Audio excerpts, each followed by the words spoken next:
So I finished my first year, and I'm actually going into the year in a month, I think, in terms of this franchise joker broker journey. And I'll show you it three times fast. With this being said, I'm going through this journey, and I'm starting to realize like I feel like this is actually when I got started. Even though I had a month or so from training, I feel like I actually got started when and after I went to the conference. So getting ready and getting prepared to go to the conference this year, I'm actually going to do co-leading of a roundtable around marketing, advertising, and legal ramifications of that. So that should be interesting. Don't think I'm actually qualified to do that, even though I do have the marketing business. I've had the marketing business for the last decade or so, but I do feel like there's a lot that I probably can share. And just even though I haven't been all geared in on the broker business, I still feel like I know a lot around marketing. The interesting thing that I find is that um,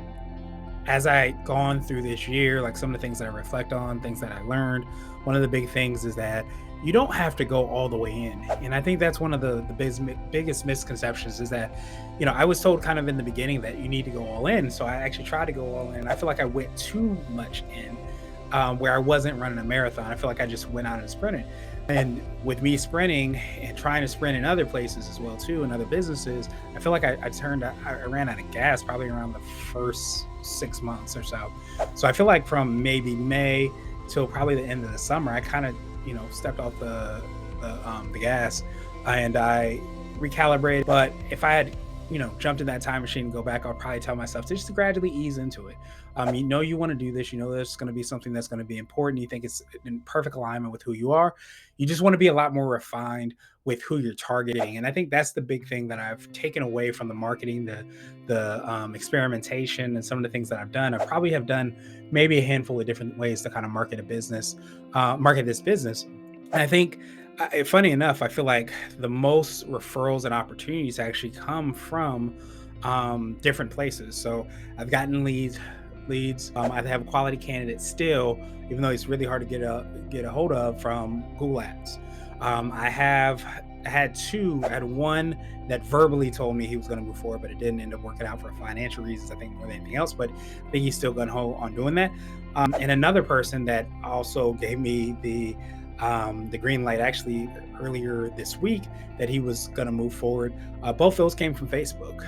I got a referral for selling a business through local networking. I got a person that wanted to franchise their business from local networking. Now these things didn't all close, but it just gives you an idea like where and how varied like all these things are.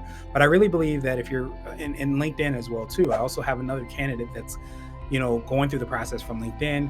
I got paid leads that came with the package that I signed up for. So I had a few quality candidates there.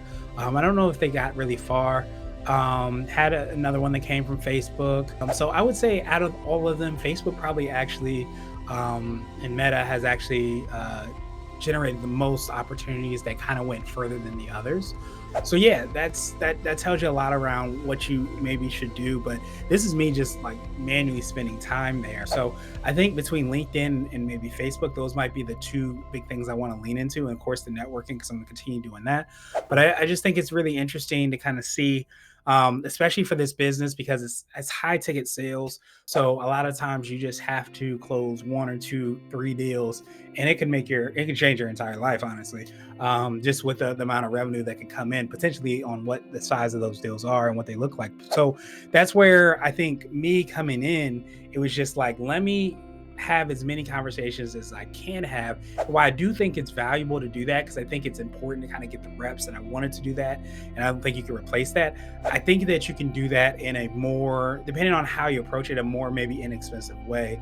So that's probably what I would do if I was to hop in that time machine a year ago and say, hey, do this. But I think I still am in a good spot. I don't necessarily think that some of the candidates that I have are necessarily bad candidates. I still think maybe over the course of the year, I've had maybe 10 or so candidates that were really high quality. Just none got over the finish line. So I have a few that I'm still working with, and we'll see what happens. But that's one of the things I learned just from there. And just learn the brands so that you can be able to make those connections. That's the other big thing. So I'm excited about where I'm at. I think there's still more opportunity.